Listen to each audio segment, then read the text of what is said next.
welcome back. In this session we will talk about which type of other nutrients plants are producing by the process of photosynthesis. Okay, what we have discussed? We have discussed in the process of photosynthesis plants are producing glucose.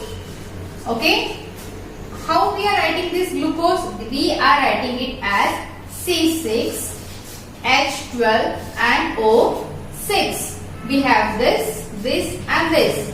This is carbon. This is hydrogen.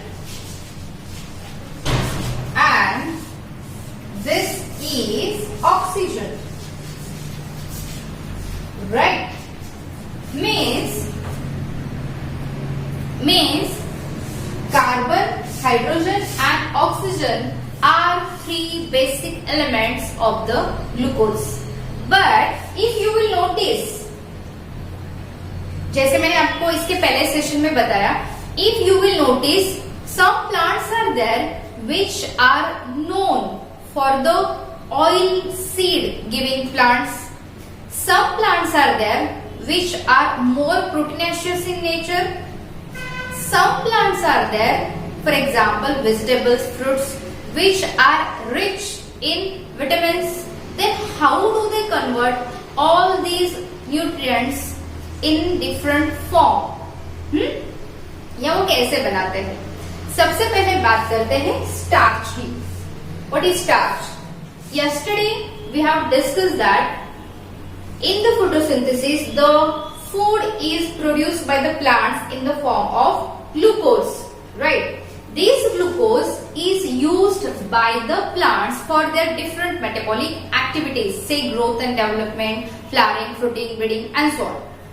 But उसके बाद भी जो excess of glucose बचता है, that is stored in the form of starch.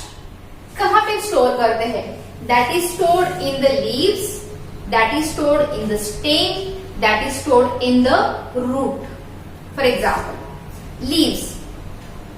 If you will carry out the test of starch by iodine drops, you will notice that though the plant was not in sunlight for longer period of time, it shows the presence of the blackish greenish patches after experiment.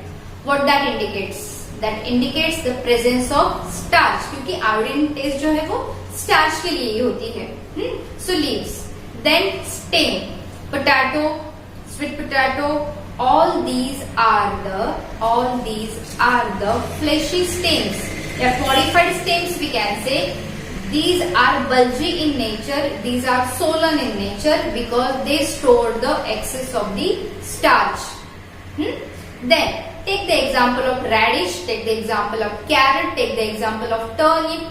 All these are the examples of root, fleshy root. What that fleshy root is? That is nothing but the starch.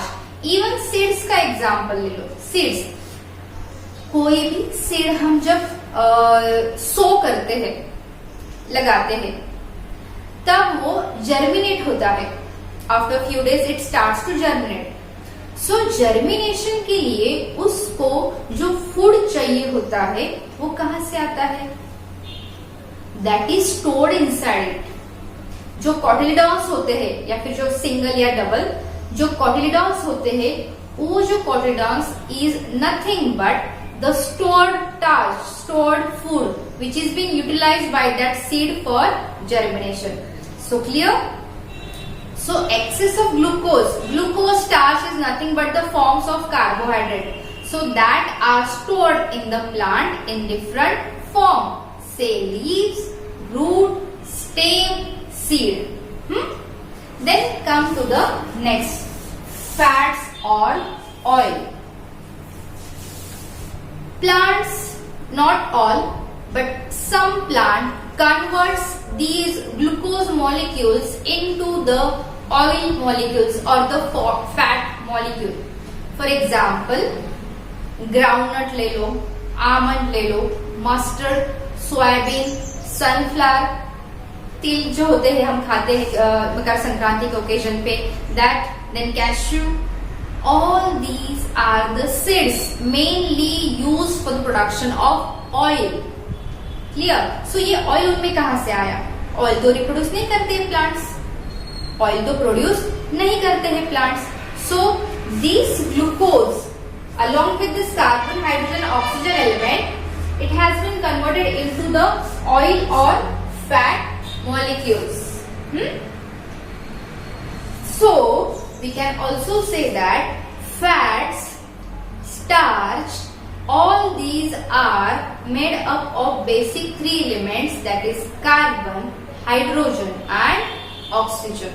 Clear? Come to the next, protein. ये थोड़ा हटके है because it needs carbon, it needs hydrogen, it needs oxygen and it needs nitrogen. It needs nitrogen because proteins are formed और proteinaceous. देखो कुछ कुछ जो food खाते हैं हम वो स्पेसिफिकली खाते हैं, जैसे पल्सेस हम खाते हैं स्प्राउट्स बना के उसके, क्यों? Because it's a rich source of protein. तो सिर्फ वही क्यों? वाई नॉट व्हीट, बाजरा, ज्वार? क्योंकि ये जो पल्सेस होते हैं इनमें प्रोटीन प्रोडक्शन ज्यादा होता है as compare to other plants. This glucose has been converted into the protein molecule with the help of nitrogen. अभी एक सवाल है, ग्लूकोज में तो नाइट्रोजन है नहीं, तो प्रोटीन बनाने के लिए प्लांट्स के पास नाइट्रोजन आया कैसे? Nitrogen is present in our atmosphere, in the air, in ample of quantity, but plants are not able to take that nitrogen gas from the air. तो फिर soil has some microorganisms which are called as nitrogen fixer, जो क्या करते हैं, ये जो atmosphere का जो नाइट्रोजन है, हवा में जो नाइट्रोजन गैस प्रेजेंट है, उनको ट्रैप करते हैं and nitrogen gets converted into nitrate and nitrites, जिससे क्या बनते हैं? Amino acids, which is water soluble, and then along with the water it goes into the whole part of the plant or whole structure of the plant. पूरा जो aerial parts है plant का, उसमें water के साथ साथ ये nitrogen जाता है. And then along with this three basic compound and the nitrogen, protein molecules are formed. Protein molecules are highly essential for the development and the growth of the plant. Even it is essential for our body also. That's why आपने सुना होगा कि protein is called as a body building food. ये दोनों क्या है? Energy giving food. ये क्या है? Body building food. So to build the body, not in this way, to build the body with proper growth and development, proteins are necessary. Then vitamins. Vitamins are present in most of all vegetables, leafy vegetable, fruit vegetable दोनों ले लो, and fruits. Fruits जो हम खाते हैं. Fruit vegetables are different and fruits are different. Clear? Fruits मतलब Apple, गावा, बनाना वगैरह वगैरह जो हम खाते हैं वो fruits. Chili, tomato, capsicum, brinjal, all these are fruit vegetables. So इन सब में leafy vegetable, fruit vegetable and fruit, इन तीनों में विटामिन्स होते हैं. Plants are the only living organism which are able to convert the glucose molecule into vitamins. Animals does not have this ability. That's why to get the vitamins we have to eat more and more vegetables and fruit in our diet. Is it clear? So photosynthesis is not only responsible to produce the glucose molecule, but it is producing starch, it is producing fats it is producing protein and it is producing the vitamins as well. So, to fulfill the demand of all type of nutrients of the whole living world, photosynthesis is responsible. Understand? So you can imagine how important this photosynthesis process is. We all living organism are based on only that one process for our survival. Photosynthesis को delete कर दो पूरे world से, then you can imagine what can be the problems occur. Okay, चलो. Now we will stop with this point. Photosynthesis के अलावा भी कुछ ऐसे तरीके हैं जिससे प्लांट्स टेक देयर न्यूट्रिशन, और वो कौन से हैं that we will see in the next session. Till that time you go through all this topics in detail, you write their notes and always think positive, keep smiling. Thank you.